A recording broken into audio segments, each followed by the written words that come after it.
A Rúa Lepanto converterase nunha vía de plataforma única en canto remate a reforma integral que, segundo o previsto, se iniciará antes de finalizar o ano. As obras afectarán tanto a superficie como os servicios soterrados de saneamento e acometidas de auga, e reforzarase a iluminación en resposta ás peticións dos veciños. Non caben beiras rúas de un tamaño que poidan cruzarse dos paraguas, dúas cadeiras de roda, dous coches de meniños, unha cosa así. Vale? Non caben beiras rúas dese tamaño, máis unha calzada, máis un sitio onde aparcar. Porque unha rúa precisa que se poda un parar con un vehículo para facer servizos. Entón, todo iso non cabe. Entón, cando temos unha rúa deste tamaño, pois, se queremos ter todos os servizos, hai que ir a unha plataforma única.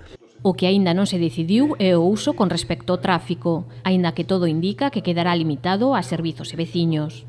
Todo apunta a que con esta configuración o lóxico sería, e o que demanda a rúa, o que a rúa pide, é deixala limitada a servizos e veciños, como está, por exemplo, nesta mesma zona, Cruz Galléstegui.